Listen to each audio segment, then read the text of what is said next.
Welcome to this webinar, Relevance of ISO 9000, ISO 31000 for ERM, BCM, ITDR, and information security.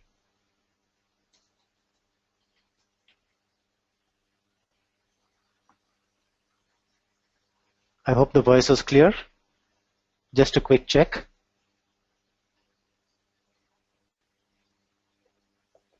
First of all, my apologies that you've had a change of presenter. Initially, it was intended that this webinar be presented by our consulting head, S. Sheshadri. Unfortunately, he got pulled into a few things. So your presenter for the day is Dheeraj Lal. I'm Executive Director of Continuity and Resilience, and it's my honor and pleasure to present this for you. ISO 31000. It's a standard that came out a few years ago, quite a long time actually now, 2009, gathered steam steadily. It seems that a number of countries have actually almost adopted this as their national standard for risk management. There's a whole list of countries around. At the last count, it was 40. I guess that may have even gone up even more. And the ISO 31000, in fact, builds on normally recognized methodology, but structures it in a reasonably easy to understand form. A lot of common sense out there. A lot of organizations have embraced this approach, used it to enhance their risk management system, used it to have a holistic process across the organization that most entities and departments can relate to, that department coordinators can understand well, and have been able to then put in place what they would feel is a very comprehensive risk management system across the organization. The stated purpose of the ISO 31000 is to help organizations increase the likelihood of achieving objectives, improve the identification of opportunities and threats, and based on that, effectively allocate and use resources for risk treatment. So that's the advantage of using a structured approach like the 31000. As we'll see later, there are various other standards that existed and do exist, but the 31000 in fact has taken the lead, and I think it's fair to say that it's probably the best recognized global standard now in risk management. So jumping further into the webinar, just a bit about ourselves. Continuity and Resilience. We are a 22301 certified organization that specializes in consulting, training, assessments, certifications. The domains in which we operate primarily, BCM, ITDR, risk management, crisis management, emergency response, green IT. We've just added information security to this list also. So in future, we'll be talking even about Infosec quite a bit. In terms of geographies, we span a whole bunch of geographies, a lot in the Middle East and Indian subcontinent, a few geographies in Africa, a smattering of assignments in other parts of the Western world, in the UK and the US, Far East, but I would say the core of our operations is actually the Middle East and India. Just a quick quotation before we start on risk management. This is from a gentleman called Chanakya, who wrote a book called The Arthashastra many years ago. A person who can foresee problems or difficulties and identify proactive solutions will live happily.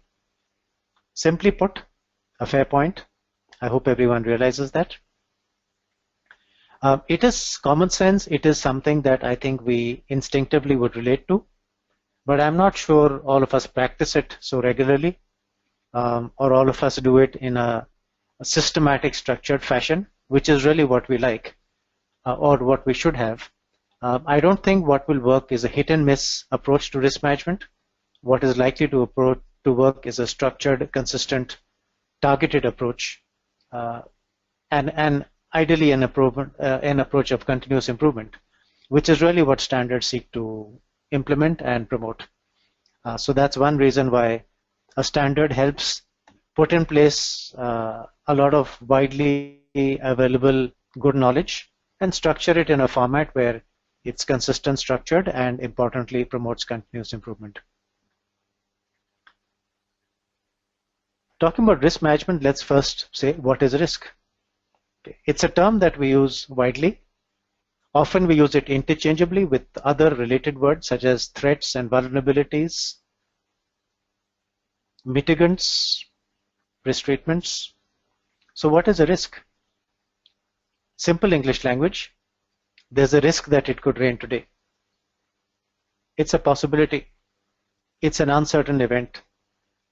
It's an unknown. But if it did happen, it happens. It has consequences. And those consequences could detract from our plans for the day. Therefore, it's important to be aware of that risk, to recognize it, and to be prepared for it. So if it was going to rain today, probably we need an umbrella or a raincoat. We may, depending on where we are going, decide to change our program. We may decide to go tomorrow. We may decide to go later.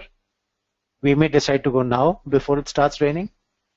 Either way, the knowledge that there is a possible risk out there is a useful input for our future course of action. And I think that's the important part to realize and recognize, that knowledge of the risk can actually help you prepare for it.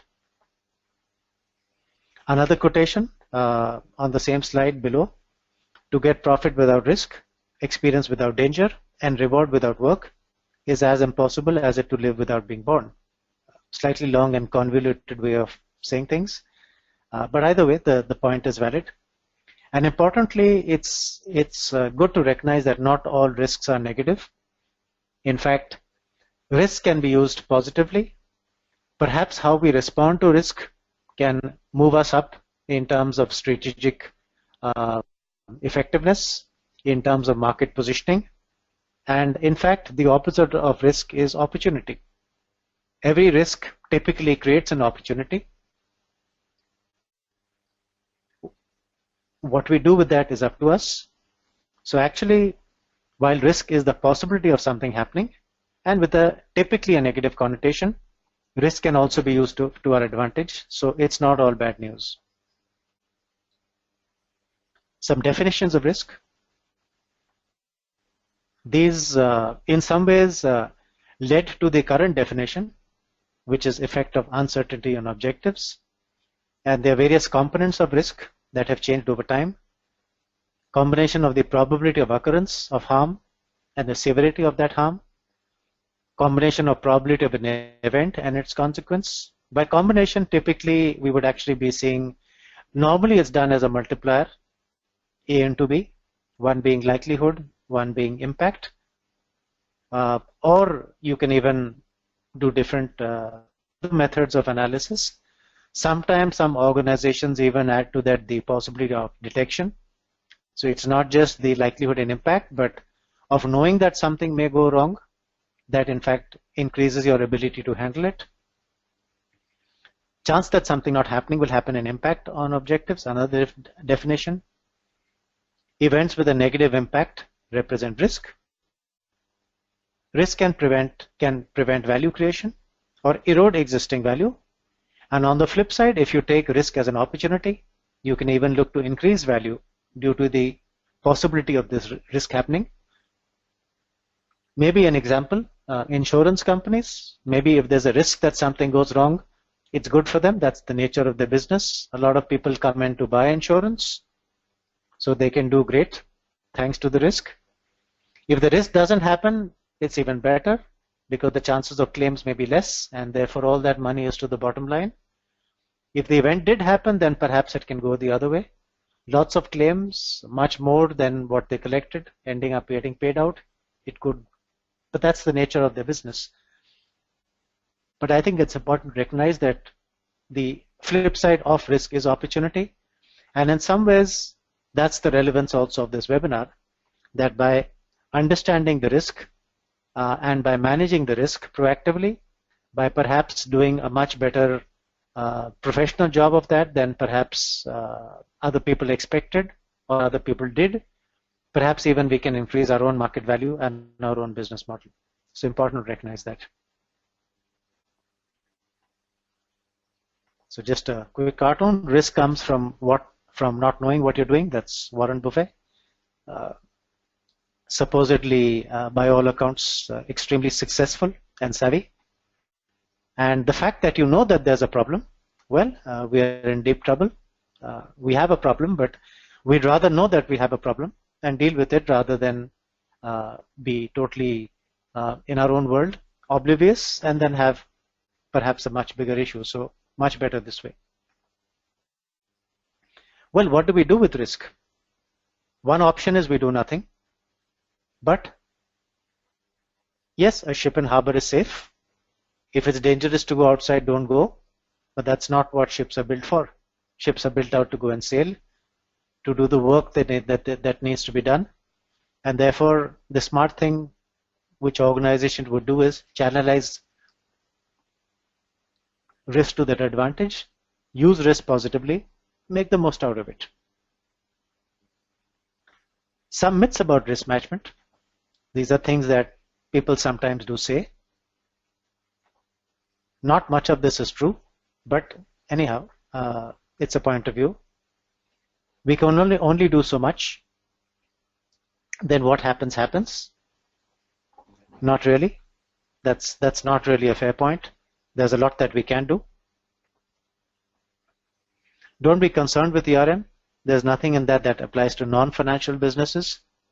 Well, the very concept of enterprise risk management is holistic across the whole enterprise. Could be financial, could be non-financial. It really means that the entire organization is focused on risk, holistically, risk in all its aspects, and risk with a common frame of understanding, so that across the organization we can take a holistic view of things. It's hard to find someone who has the expertise to address all risks across the organization. Yes, it is hard, but risk is an approach and a methodology and a mindset. And many organizations have imposed the concept of a chief risk officer, and it is exactly his job to understand all risks across the organization, prioritize them, allocate them to the right individuals, and make sure that over a period of time we're actively managing those risks and bringing down the overall risk threshold of the organization. Indirectly, a job of the CEO, maybe not so much of the CFO. Perhaps each unit does its own risk management anyhow, but it's good to pull it all together at a senior level, someone keeping his eye on the overall risk dashboard of the organization. It's my view, in fact, that you need not always have someone from exactly the same industry. I think that someone who comes from another industry may often ask a lot of stupid questions, which are actually very smart questions. And therefore, it's good to have industry and domain knowledge, but that's not a deal breaker. Someone else who can just ask the right questions also has a pretty good chance of getting the right answers. And once he gets the right answers, perhaps drilling down and asking some more stupid questions at a very detailed and activity level. And I think it will be a fairly useful exercise even for someone like that, and will be able to do a good job of figuring out truly what are the risks or the threats that the organization faces. We do have a chart later which shows perhaps a whole wide range set of risks and possibilities, and we'll spend some time on that. Buying insurance actually does not manage the risk. Buying insurance just helps you put in place a mitigant that if the risk or the threat did come true, then you have a backup plan, you get some money, you get some more resources, which allows you to then get things back on track. But it really is not a substitute for risk management. Perhaps it's a risk mitigation strategy to a limit. It's certainly a plan B, not a plan A. Risk management is only for large corporates. Absolutely not true. And I would say not just for corporates, even individuals. We need it in our daily life, we need it in our personal life, we need it in our homes, our families. As organizations, whether you were large or small, all of us could do with good risk management. All risk management is really ensuring is we have our eye on the reality, what could go wrong realistically, what do we need to watch out for, and almost certainly, I think without doubt, the knowledge that something could go wrong, the knowledge of what could go wrong, the knowledge of what it takes to minimize that, will be absolutely beneficial, irrespective of our size, scale, industry, geography, etc. Safety is a different issue. Risk is much more holistic and wide-ranging. We haven't had any problems so far. Famous last words. Many people have said this and then regretted it. The fact is every day new things do pop up, and all the more that we have something that allows us to manage them when they pop up. It's too expensive to implement a program. It could be expensive, yes, but that could be by far much less than the consequences of having that risk occur and of having something go wrong.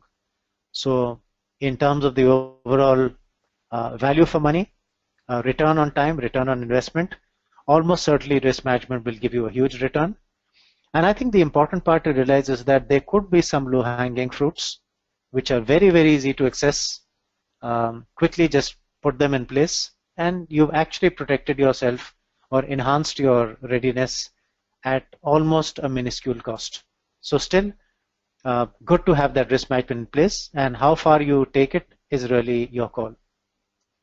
Benefits: increased likelihood of achieving objectives, proactive management, as we discussed, be able to identify opportunities and threats, and opportunity being the inverse of a risk. Regulatory compliance, absolutely critical for any organization. If the legal or compliance folks have a problem with you, if you're non-compliant, honestly, there's a good chance you could just be shut down. So certainly knowledge of legal and compliance risks and ensure that you're fully in compliance is, I would say, just not open to discussion, has to happen, mandatory. Cost of doing business. Improvement in mandatory and voluntary reporting. Yes, we know what the issues are. We have issues, but importantly, we know what they are and we are dealing with them. A good statement to make. That's what good proactive organizations do, and that's what smart management is all about. Knowing that there's a potential issue helps us put in place a mitigant, so our governance is improved.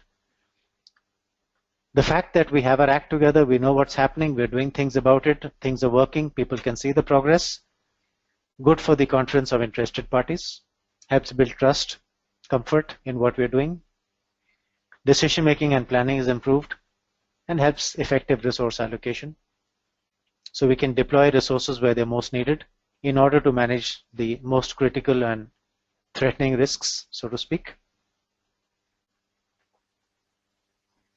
Operational effectiveness and efficiency improves health and safety, an aspect of overall risk management. Environmental protection, organization learning, minimize losses for sure. Loss prevention and incident management is improved. Overall organization resilience is achieved. So a whole bunch of benefits of risk management. And as we saw, risk management is wide-ranging, not just a certain domain, but a whole bunch of different things, which is why the relevance of this topic. Risk management, not only for itself, ERM, BCM, ITDR, information security, can be applied to any domain.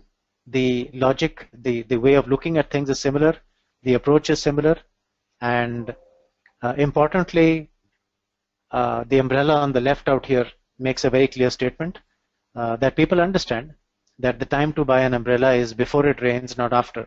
So just smart risk management. We know there's a possibility of it raining. Let's be prepared.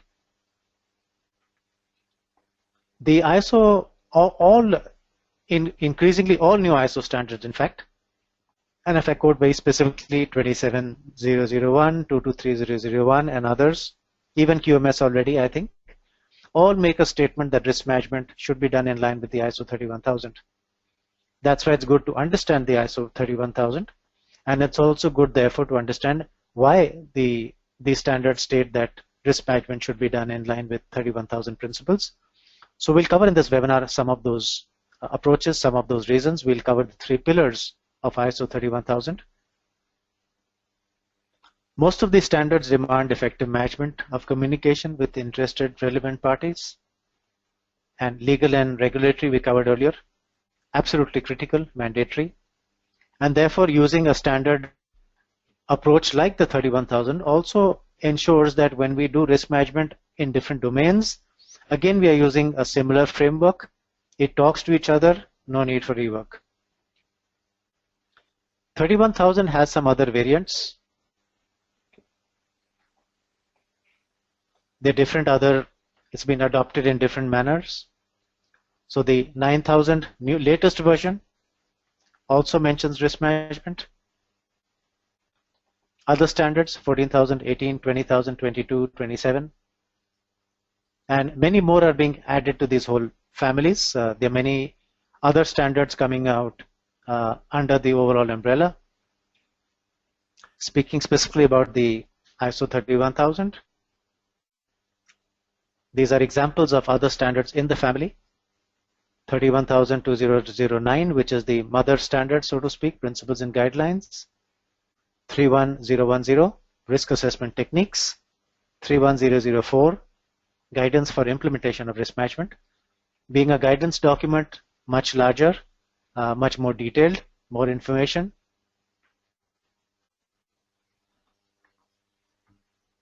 And the mother standard, so to speak, 31009, principles and guidelines, what is suggested, what must be done. Other risk management standards, 14971 for medical devices, 16085 for software engineering, space systems, we covered the 27005 earlier.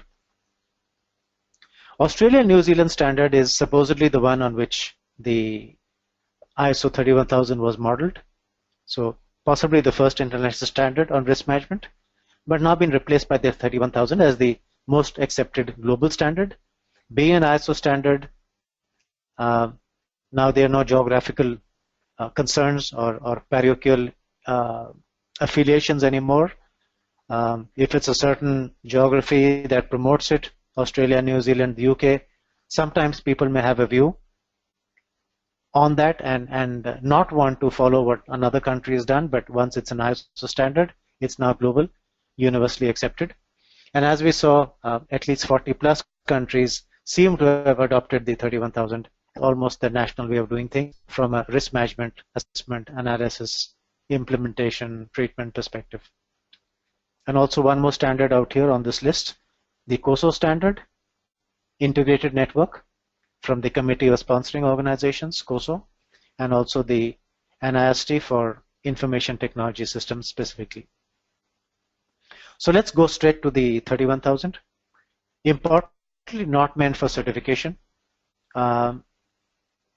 Whereas many organizations have actually had their system supposedly certified, means they've had an independent body come and take a look at the certification, take a look at their ISO 31000 structure, implementation, the way they've done it. I've also seen certificates which says certified ISO 31000 system. I've seen certificates that say we confirm that you are now 31000 certified. Having said that, per the ISO, the 31000 is not a certifiable standard, so to speak, not meant for certification. It's mostly sets out the framework and the guidelines of what is expected to be in place to ensure that you have effective risk management and corporate governance. So this lets you know which are those sound principles that you can benchmark against. Generic in nature, we covered this earlier. Any industry, any ownership, any kind of function, groups, NGOs, large, small, anything. The principles are really the same. Can be applied through the life of the organization and also can be applied to not just the organization or individual, but activities. A project, a function, a product, a service, assets, take it as you like. 5 clauses in the standard: scope, terms and definitions, principle, framework, process. Clause 3, 4, 5 are what is known as the three pillars of 31000, principles, framework, process, and we'll spend some time on each of these as we go along. Before we do that, quickly key terms. We covered risk management, managing the risk, coordinating activities to direct and control. Importantly, what does an ISO 31000 give you? And I think if there is one takeaway you take from this webinar, this is the point I'd like you to take away. In my view, what 31,000 gives you is the ability to put in place a risk management system, a risk management framework, something that works, something that has a structure, components that provide the foundations, arrangements for planning and designing, implementing, monitoring, reviewing, and continually improving your risk management framework throughout the organization. To me, that's the crux of the whole argument. Not just looking at risk, but putting in place something consistent, which can be improved over time, which can be used by anyone, which talks across department industries, which gives you a holistic view in line with the 3 pillars of ISO 31000. A good way to put that in place is to put in place a risk management policy, state your overall intentions of the management, how you want to handle risk, put that in a policy, make sure that everyone understands it, and being a policy, it's automatically applicable to anyone in the organization and even outside. Service providers, partners, ultimately all of them, if they want to deal with you, have an obligation to be part of your and support your risk management system. You'll probably at some stage need a risk management plan, a plan as to how you're going to be putting things in place and then managing, specifying the approach, components, and resources to manage the risk. So what do you do with this information? The risk management plan helps you then operationalize it. Risk owner, someone who has to manage that risk, who takes accountability for it, is given the authority, and his job is to bring it down to an acceptable level of risk within the risk threshold, residual risks, so to speak, and the risk management process, systematically applying the policies, procedures, and practices in your risk management system, which means communicating, consulting, establishing context, identifying, analyzing, evaluating, treating, monitoring, and reviewing the risk. So some standard terminology as to how you take the risk and what you do with it. Context. What is your entity all about? And I'm using the word entity because it could be an organization, a department, a function, product, service. What is that entity all about? Internal expectations, external expectations, stakeholders, goals, objectives. What are you seeking to achieve? What's the economic environment? What's the climate? How are things structured? How are you on resources? The full context in which you are operating, because risk is relevant to what you are doing and your context. You can't take someone else's risk management framework and put it in yours, even if it's a very similar entity or a very similar industry, because the way you do things are different, the people are different, their thought process is different. You have to build a risk management system for yourself, which means your context. Context could be external or internal.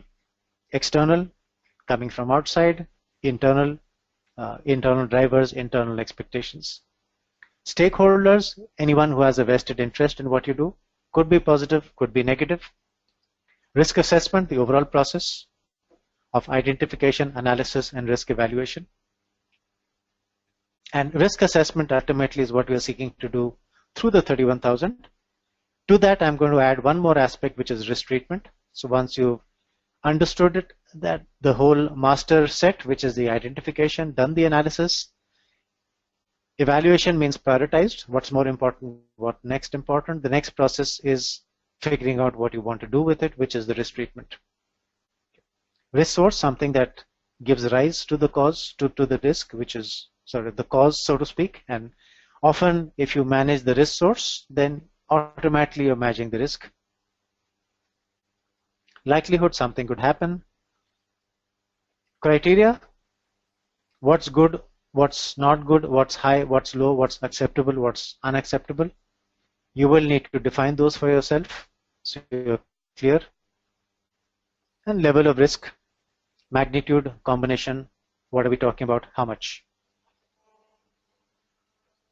Risk treatment, as I said, how do you modify the risk, how do you manage it, how do you put it in place, what do you do with it.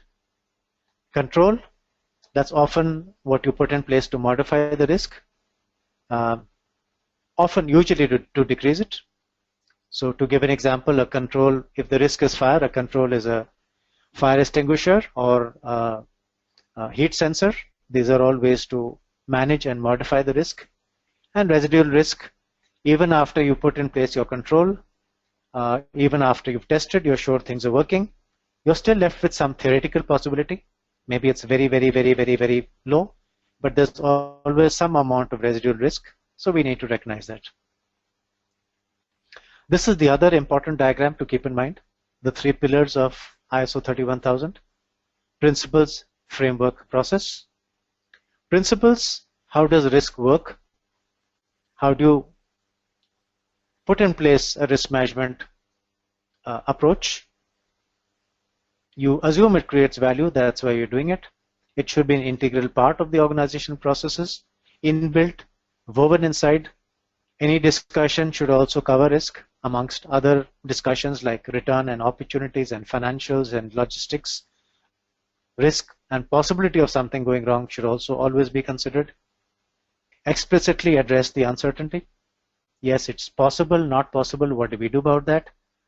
Systematic, structured, timely. In an organized approach, typically a predefined methodology, agreed by management, maybe based on some samples, some analysis, based on the best available information, which automatically means an approach of keeping on reworking this from time to time as different information becomes available. You may tailor those decisions that were made earlier. Always keep into account that it's human that make it work, so human and cultural factors about particularly the how and the what need to be kept in mind. Transparent, inclusive, all-encompassing, covering the whole organization. Dynamic, iterative, and responsive to change, which is really the part of continuous improvement. As soon as something happens, as soon as there's more information, go back to square one and perhaps you rework. Framework, how do you put in place, and we looked earlier at in one of the definitions, it's about putting a risk management framework in place. Mandate and commitment, typically from top management, the board of directors, the CEO, someone really senior in the organization, who says this is what we want to do, this is what we are committing to do. As an organization, we will do this, we shall do this. Based on that, what's the design? How do you implement and manage? How are you moving and reviewing? How are you course correcting for anything not done or has to be reworked or maybe enhanced, which is your continual improvement. So define the framework, allocate people, allocate responsibilities, make sure that they have an understanding, make sure that they're truly competent, and then allow them to then put in place the process. One of the first things being establishing context, what is to be done, internal and external context, expectations, roles, goals, others' expectations of you. With the context established, a holistic risk assessment, which means identification, starting with identification across the whole organization, all possible risks related to anything small and large. Mammoth exercise, worth doing, very, very worth doing, and importantly can be done quite easily if you take each unit one by one and let them perform it for themselves with guidance, perhaps with some samples and suggestions, but allow them to take responsibility. They are the ones who are likely to know their risks and threats the best. And also an overlay at different organization levels. The folks on the ground will have a much better idea of operational risks. The folks at the top would have a much better idea of strategic risks. In between, you have the tactical level. So perhaps a risk assessment or identification done at all these levels will really give you an absolutely holistic and comprehensive overall summary of the whole risks that you believe are applicable to the organization. Once you have that full list, analyze them, prioritize them. What's more important? What's less important? Urgent? What needs to be done in what order? The prioritization allows you to then evaluate which ones you're going to be dealing with, allows you to put risk treatments in place, and typically those will then be allocated to certain owners. So there'll be a whole bunch of people who would need to take responsibility for some of those actions, to fix those risks to bring them within the residual acceptable level. Circle back from time to time to see how it's working, what's done, what's not done. There could be some important ones where you're falling behind, so you may need to accelerate those.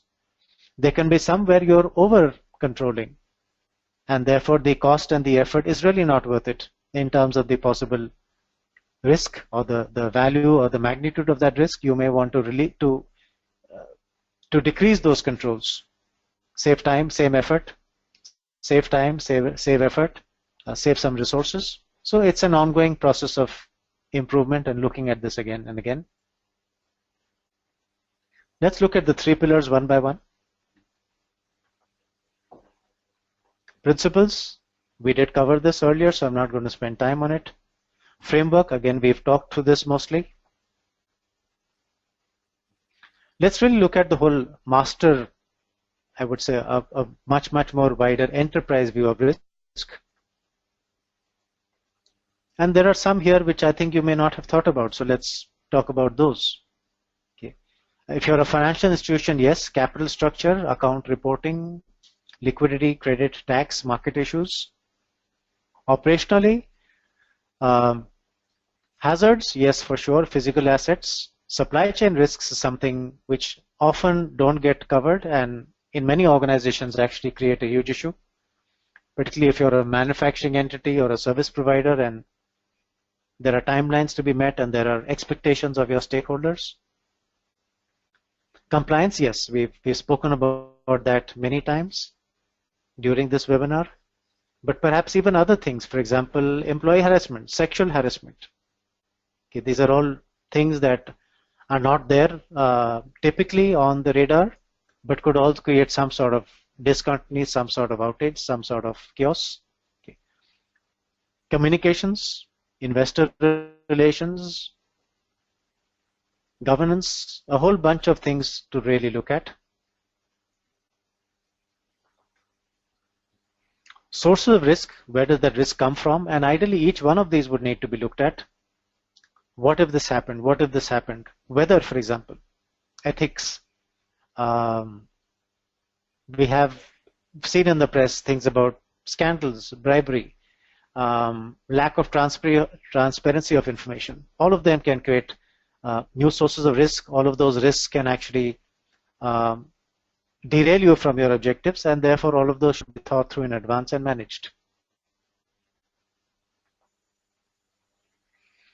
We can categorize them if you like: natural, accidental, man-made. Many different ways of categorizing: internal, external, environment,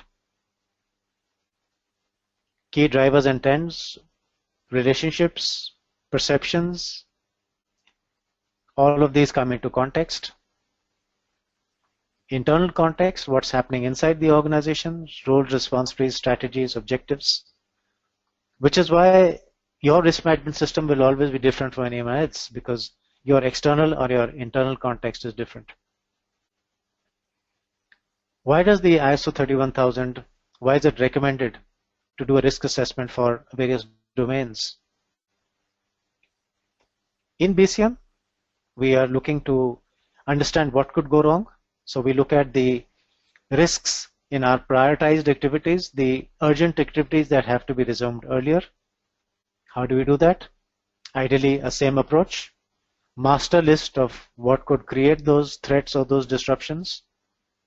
What's our risk criteria, the risk appetite? How much are we to endure? Prioritize those, perform the risk assessment. Based on that, which are the more critical ones that we want to deal with, more important in terms of magnitude? Risk treatments. How do we do that? Through questionnaires, meetings, surveys, get the team together, ask them, do some data analysis.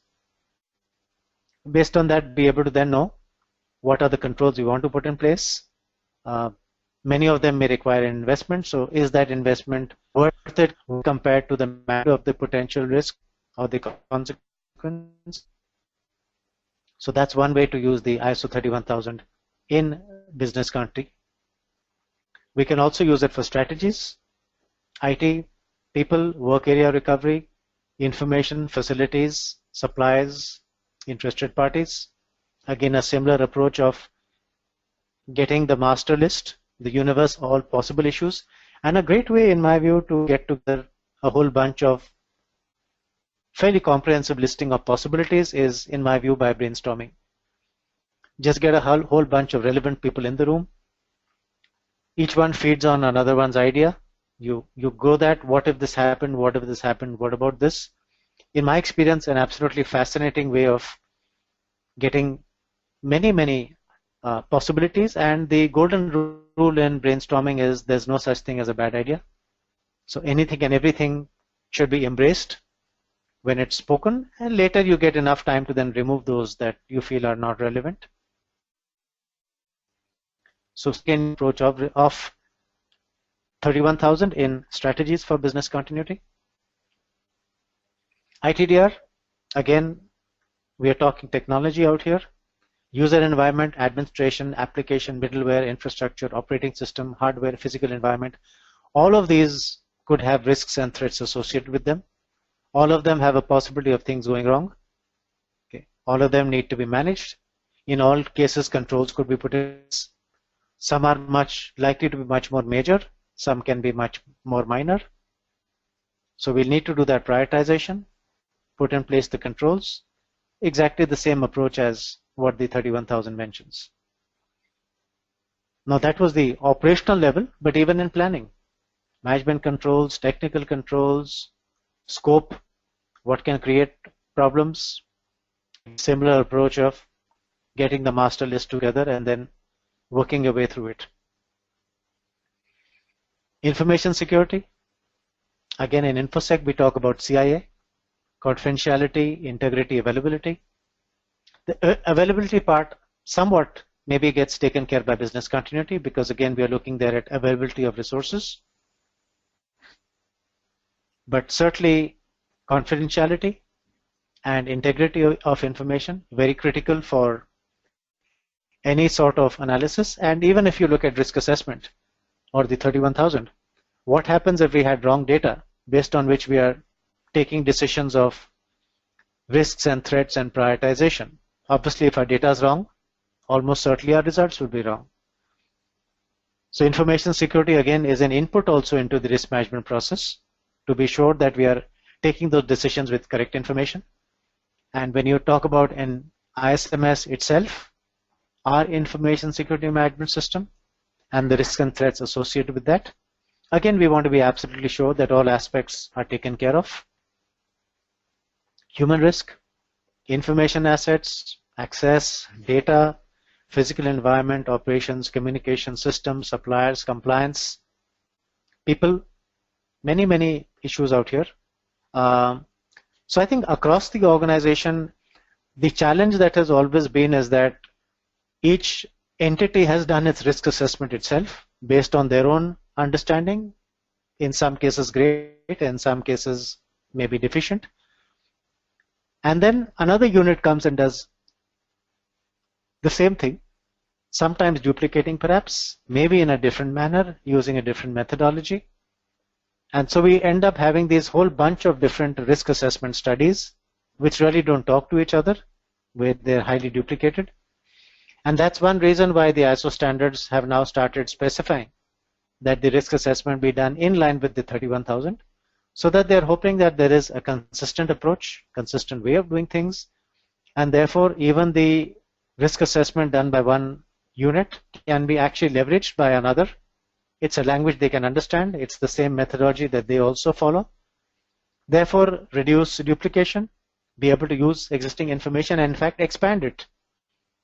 So through one exercise, perhaps you can now do the risk assessment for various different processes. That ultimately is where this whole thing is heading. And that's partly the intent also of bringing out a standard like the 31,000.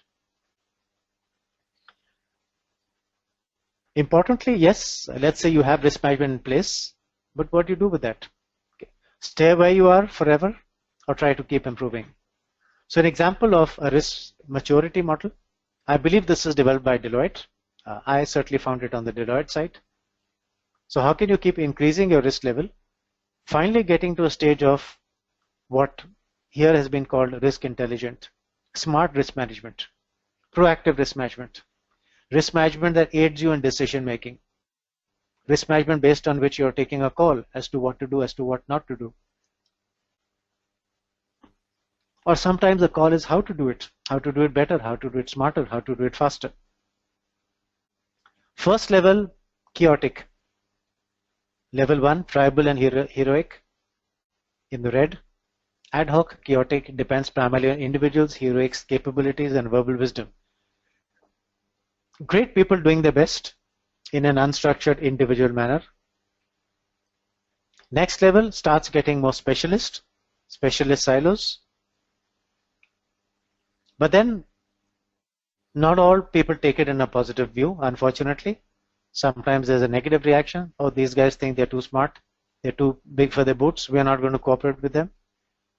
So there are now pockets of excellence, but not the whole organization talking to each other. Perhaps an initial thing, typically for financial services, which is normally where the concept of the CRO has come in earlier also, the Chief Risk Officer. From specialist silos to now starting to be slightly more organized and wide set across the organization. Now the organization is saying everyone needs to do a good risk management, tone set at the top, policies, procedures, risks, authorities defined and communicated. At this stage, perhaps primarily qualitative, simply because it's easier to do, it's faster, quick and dirty. Often could be reactive as a consequence of something happening, but at least now there's a top message, I want this done, please do it. Next level, systematic, level 4 in the light blue. Integrated, but still a bit responsive, response to adverse events. Now everyone's on the line, performance linked metrics, escalation, cultural transformation, getting to be now proactive, and then to a stage where we are risk intelligent, smart risk management, incentivized, intelligent risk taking, using it for opportunities, using it for smart decisions, where truly everyone now agrees that risk management is everyone's job. So just an example of how an organization can seek to enhance their risk management system, taking it from literally disorganized to collaborative with everyone playing their part. 10 risk management rules. Don't underestimate your risks. It does happen. And often the way the risk plays out could be much worse than what you thought. Many times there's a cascade effect. One leads to another, so a very small minor issue blows up, gets maybe into the public eye, social media, stuff like that. It's caught everyone's fancy now. So totally non-issue becomes a big deal. Risks don't go away, unfortunately. Risks typically stay unless you really put in place major controls, and possibly if you really want the risk to go away, the risk treatment that you really need perhaps is terminate. Let's just stop doing this. If you stop doing it, maybe it will go away, but you may still be stuck with legacy risk, legacy of the past, legacy of what you used to do before you stopped it. So risks don't always go away. Sometimes you're stuck with them. The best to do is to make them your friend, manage them, bring them within reasonable levels. Certifications don't make you ready. Certifications just say that you have the ability or maybe the understanding. Ultimately, that ability and understanding needs to be operationalized, needs to be smartly implemented, day in and day out, in a really high quality manner. That's what will ultimately make you get ready. You can't just rely on technology. One is technology has to be run by people. So you'll need smart people who understand that technology for it to be effective. Technology, to be honest, sometimes also does let you down.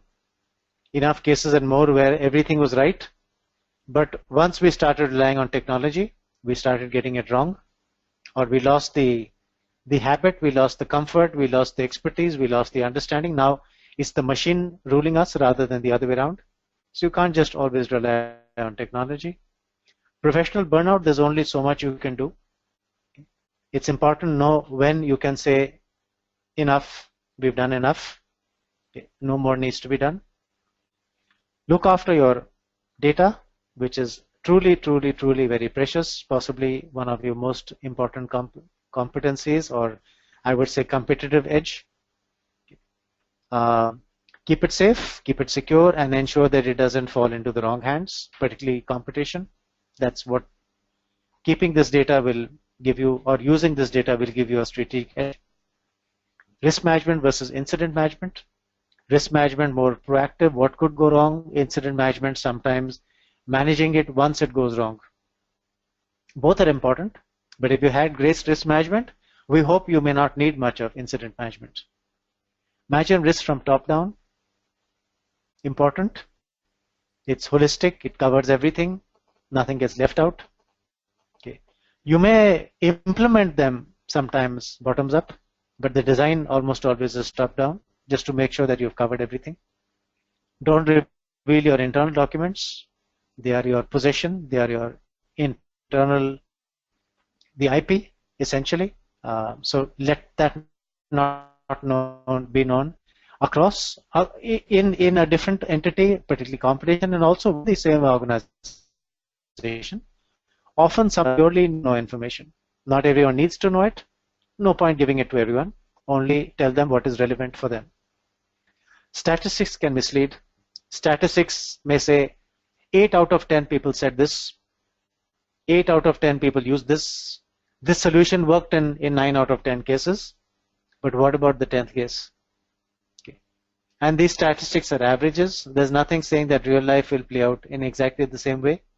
That again in the next 3 months, only 8 people will get infected out of 10. So honestly, statistics are a double-edged sword. They can help you make the point, but they can also help confuse. So be wary a bit of statistics. They can certainly mislead. With that, we come to the end of this webinar from my point of view.